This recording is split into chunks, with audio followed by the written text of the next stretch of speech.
Okay, so part 2 of the edit mode modeling tutorial. Let's try to model something. We're going to work in the edit mode, which you can get into with the tab key to select separate vertices and that kind of thing. First, we're going to bring in a reference image. We're going to go into Add, Image, Reference. Oh, and before we do that, I'm going to get into one of my standard views. Get into my front view. I'm clicking on X here, or clicking on tilde. Front view, whoops, it's X rays. I guess the Y facing view is my front view. Front view. It's also 7 on the numpad. I don't have the numpad with my laptop, so I hit tilde to bring up this pop-up view. So here I have my square straight on. I'm going to add my image, reference image, and let's bring in a bench. Now it's kind of difficult to, not so difficult, but it's a little bit more challenging maybe to think about something with a lot of holes in it to model. Of course, you can build it out of constituent, meshes or geometry. There's a lot of ways to build or to model, to build some kind of structure. There's many ways to model as there are people, really. You could either build this out of many different individual meshes, or you can actually create one large cubic form and cut holes out into it, cut holes out of it. It's really up to you. So I'm going to start by actually turning on my screencast so you can see which keys I'm pressing. But let's start with something very simple. I'm going to get rid of my cube here by hitting X, delete, yes, and then adding a cylinder. And feel free for this assignment if you want to model a bench like me, if you're just feeling really out of the loop here. I'm hitting scale and then Z to delimit. You can see that the screencast shows my key presses down there. Oops. And I hit Z again, so it actually went to the Z button. Actually gives me a pop-up where I can choose my various rendered views: wireframe, solid, those texture, viewport shading, basically showing my shaders, and then the fully rendered version. Okay, it's neither here nor there, so I'm going to scale up this object, and then scale, delimit again. That's more correct. I'm not too worried that I'm bringing in a perfect kind of source image here. It's just to give me some guidance. When we actually model figures, we're going to be a little bit more scrupulous there. Now I'm going to hit G for grab, and Z to once again delimit, and then I'm going to make some cubes to turn into legs. So if I do it out in object mode, I add those legs, and they become part of, they're separate objects forever. I can join them together after the fact. But if I go into tab and I add a new object, or if I go into edit mode via tab and add a new object, it will become intrinsically associated with this. It'll become part of this object. So I'm going to do that. It becomes tough, though, if you're adding a separate object, moving it around, and deselect. It becomes a little trickier to highlight that object, only that object, to click on that object, because you have to select like all the vertices. And by accident, you might select some of the vertices here, which is not necessarily what you want. So you have to be a little careful about how you plan things out. I'm going to go into front view, move this little cube around with my G, and then scale it Z-axis. Maybe like that. Grab it, bring it down. I'm going to go to my bottom view here. when I tried to do this before, I made a mistake, and I tried to set in the angles of all my chair legs one at a time. I was a little too wishy-washy about that. It's good to plan ahead. I could also do my edits in a way that was mirrored along several different axes, and we'll do that with characters starting next week. But I don't want to dive into that quite yet. So I'm going to duplicate this leg by hitting Shift-D. You can also do that. Let's see, by going to, where is duplicate? There it is. Mesh duplicate. Shift-D. I'm going to do this by sight. And I'm not too worried about making it 100% perfect or symmetrical. If you're into that kind of thing, more power to you. I'm going to actually, now, I could, here's my stool. It's not so bad yet, but I need to angle those legs. And they're kind of, I'm guessing they're not only angled in one direction, but kind of at a, they're angled out from the center along two axes. I think the simplest way to do that for this, I spent a while bothering with this last time. I'm going to select all these faces, and now the kind of center point, the average of these faces, or the center of all these selections, is probably somewhere in the center. What happens if I scale a little bit like that? Is that going to accomplish what I set out to do? I think so. Oh, whoops. It's also changing the scaling the size. I didn't want that. Didn't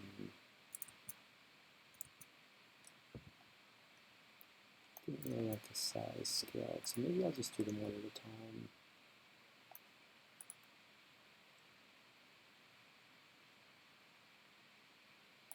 time. Oops. And I think I'll just do a kind of grab. I'm going to go into my bottom view as well. So they're all about the same. The bottom view, did I mention this? When you do your standard views via the numpad or the tilde, it goes into orthographic mode, meaning that there's no perspective. This is very handy. You can kind of, you don't see things converge as they go off into the distance. If I would, well, I won't get into an example that doesn't apply, but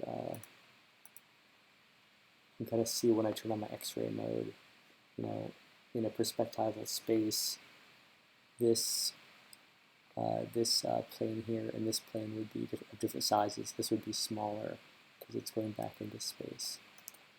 But my 3D viewport allows me to see things in perspective. I'm going to go back. I'm going to do a little bit more skewing of these faces, take off my X-ray mode, and just make it a little more skewed. Oops.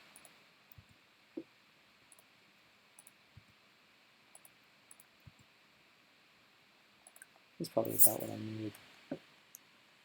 I'll just say yes. Not perfect, but it works. So now I'm just going to make a couple of different cylinders to do my bidding. Add cylinder. Get very thin. And then scale Z axis to make it long. Now rotate. Try to get it to probably go into a standard mode so I can kind of see what my angle is right.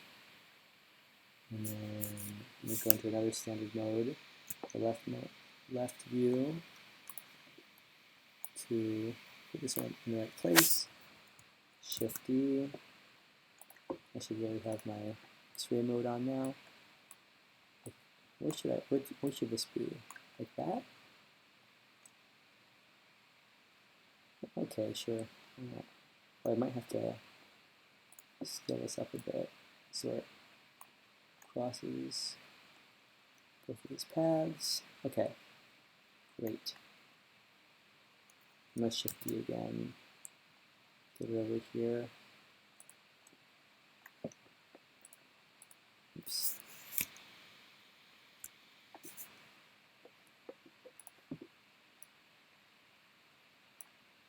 Oh, that's nice.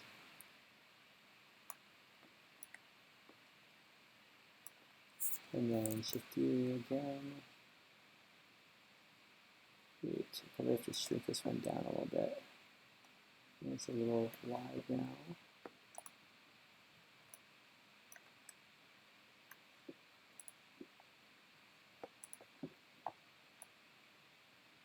Okay. Now this one's going to be moved over. Ooh. So I made a mistake here. I deselected this one. So I'm going to have to go in here, rotate to an angle where I can actually select it without selecting the points in the bench leg. And I'm going to go in here.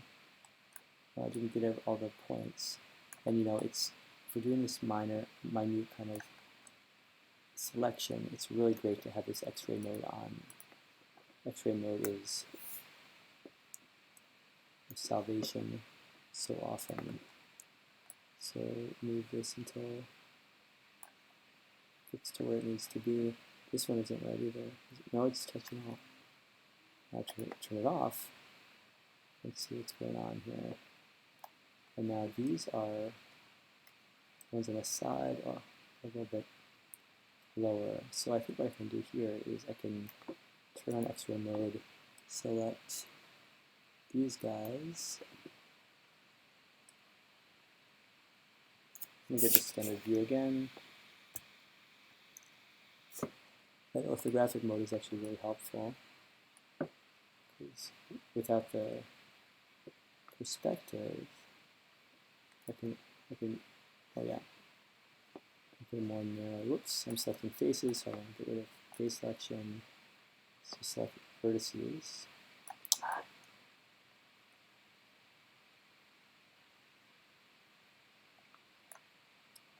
I got what I need. Great. Shift D. Get those over there. With them both selected, I can rotate them both together.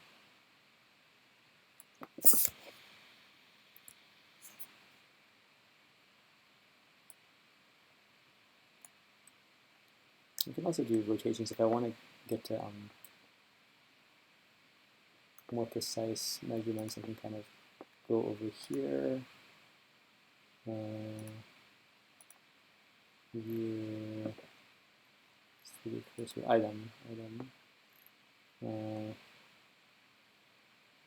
It's not gonna in edit mode. I'm gonna have to go here. No, it's gonna give me everything. Ah.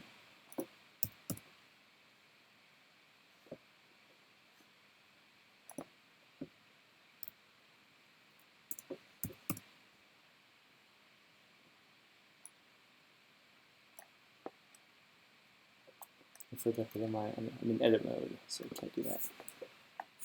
Okay. So let's go take these back in.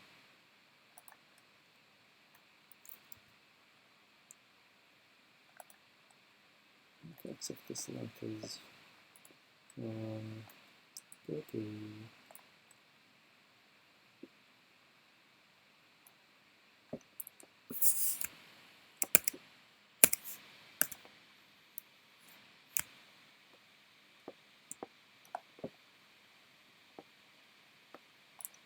So these tend to be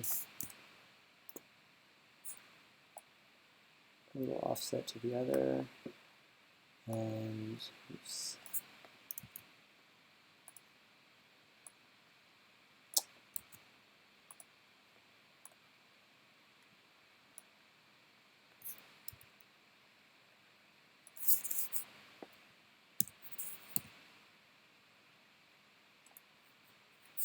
Scale Y to make that larger, then scale Y just to make that larger.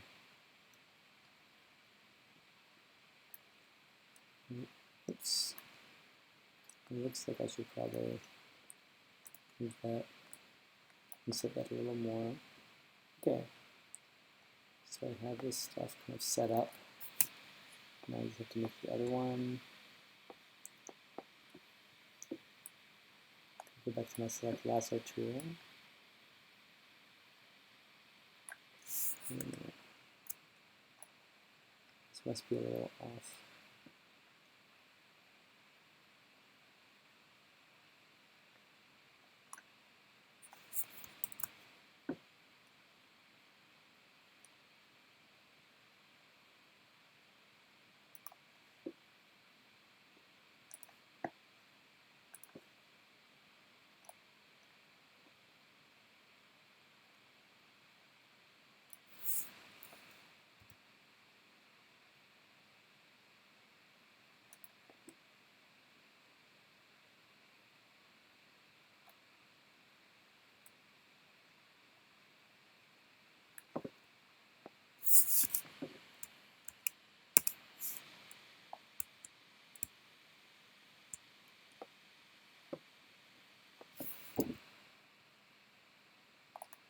Okay. So that's more or less it. I'm not having to do a whole lot of proportional editing here. Simple object took me longer than I expected. And that's usually how it works for me. And for now, it probably will for you too, but you'll get good. You'll become adept before too long. It's not perfect, but it's something that I can go back into, back into here. It would be easy enough to get this wood grain going on. But that's the basic modeling. We'll move on to editing next for the third part of this tutorial.